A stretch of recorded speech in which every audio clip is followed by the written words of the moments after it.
దిష్ట అనేది ఉన్నదో లేదో మనకు తెలియదు కానీ ఇప్పుడు రెండు తెలుగు రాష్ట్రాల నడుమ పంచాయతీ మోపు చేసేటట్టే కొడుతున్నది. మొన్న ఏపీ ఉప ముఖ్యమంత్రి పవన్ కళ్యాణ్ తెలంగాణలో దిష్టి దాకే కోనసీమ కొబ్బరి చెట్లు ఎన్ని మొండాలైనాయి అని అన్నాడు కదా. హాగో దాని మీద తెలంగాణ లీడర్లకు కోపం కట్టలు తెంచుకొని కాల్వలై వారుతున్నది. మంత్రి కోమటిరెడ్డి వెంకటరెడ్డి పవన్ కళ్యాణ్ కు ఎసంటి వార్నింగ్ ఇచ్చిండో ఇనుండ్రి. క్షమాపణ చెప్పకపోతే ఎవ్వరు కూడా చిరంజీవి గారికి సంబంధం లేదు. Chiranjeevi is a super man. ఆయన ఎప్పుడు కూడా వివాదాలకు దూరంగా ఉంటారు. కానీ పవన్ కళ్యాణ్ కొత్తగా రాజకీయాలకు వచ్చి డిప్యూటీ సీఎం కాగానే తెలిసి తెలియకనే మాట్లాడిండో, మరి కావాలని తెలంగాణ వాళ్ళని అవమానపరచాలనుకుండో ఏమనుకుండో, కానీ దానికి క్షమాపణ చెప్తే కనీసం ఆయన సినిమా 1-2 రోజులన్నా ఆడుతుంది. చెప్పకపోతే ఎక్కడ కూడా తెలంగాణ థియేటర్లలో సినిమాలు రిలీజ్ కావు. సినిమాటోగ్రఫీ మినిస్టర్ గా నేను చెప్తున్నా ఈ మాట. అమ్మ బాప్రే, పెద్ద వార్నింగే ఇచ్చిండు కదా. పవన్ కళ్యాణ్ సినిమాలు తెలంగాణలో ఆడకుంటే ఇంకేమని ఉంటదా?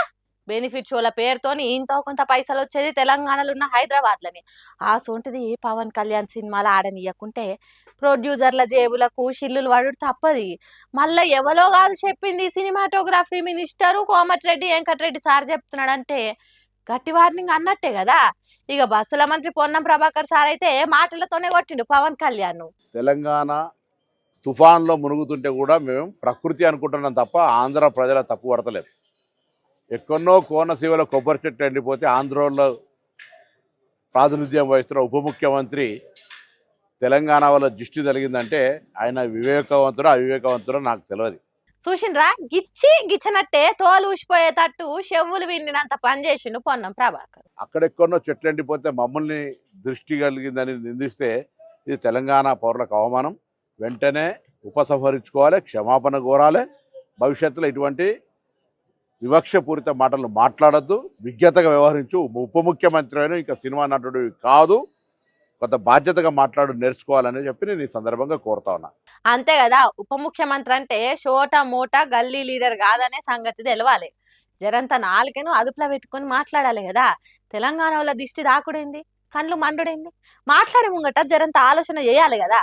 ఇప్పటికైనా క్షమించుండ్రని గోరు, లేకుంటే గట్టిగానే ఉంటది నీకు అన్నట్టు చెప్పిండు మంత్రి పొన్నం ప్రభాకర్ సారు.